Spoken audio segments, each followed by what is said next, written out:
You do everything you're supposed to do.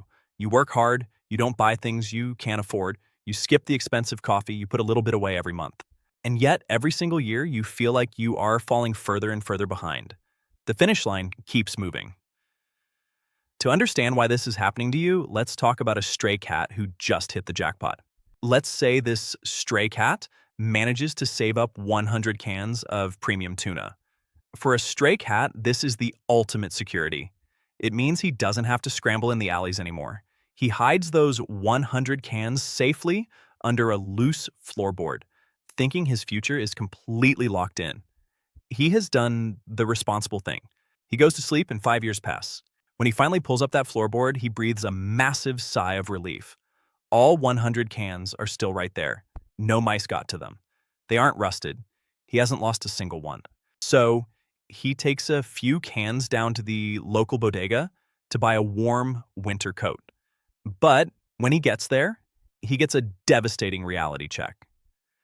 5 years ago, 1 can of tuna bought him that exact winter coat. Today, the store owner looks at him and demands 2 cans for it. He didn't lose any of his tuna, but he just lost half of his wealth. This is the invisible tax of inflation. It's a thief that doesn't break into your house. It doesn't steal your physical money. It just quietly steals the power of the money you own. Why does this happen? Why does your tuna keep getting more expensive? There are 3 main reasons, and once you see them, you will never look at money the same way again. First is demand. Let's say every stray cat in the city suddenly decides they want tuna, but the fishing boats are only catching the normal amount. There aren't enough cans to go around. So the store owners raise the price. If you want to eat, you have to outbid the cat standing next to you. Second is supply. Let's say demand is completely normal, but a massive storm hits the coast and the tuna factories break down. Tuna suddenly becomes incredibly rare.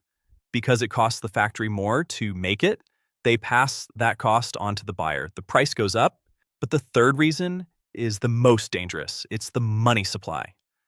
The big dogs in charge, the central authorities, decide they need to pay off debts, so they print $1 trillion new dollars out of thin air. Because there is suddenly so much new cash floating around the streets, the dollar itself loses its power. The tuna didn't actually become more valuable. Your money just became weaker. It now takes way more of your dollars to buy that exact same can of tuna. If your paycheck stays exactly the same, but the price of tuna, rent, and gas keeps climbing, you're getting poorer without spending a single cent. Let's drop the metaphor. You aren't a cat, and your floorboard is your bank's checking account. Society tells you that keeping your money in the bank is the safest thing you can possibly do. Your parents probably told you to just save your money. But in today's economy, keeping all your wealth in cash is a mathematical guarantee that you will lose.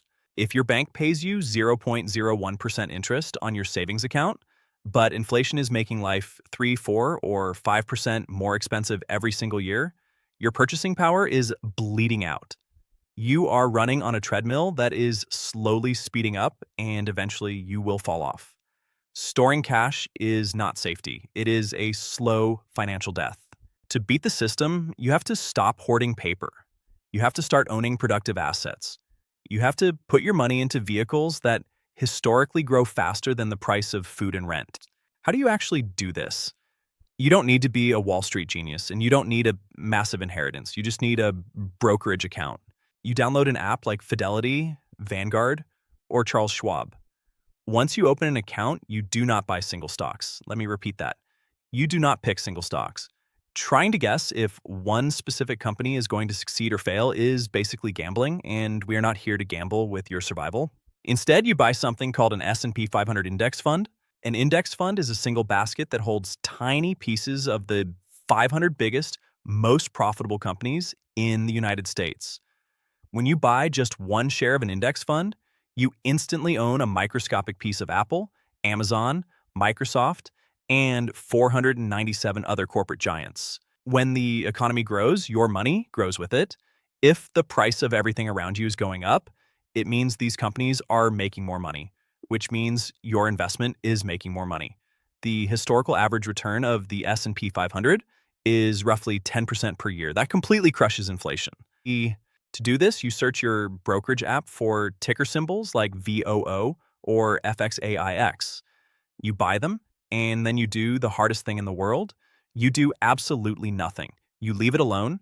You don't check it every day. You don't panic when the news says the economy's bad. You just keep adding a little bit of tuna to the pile every single month, no matter what.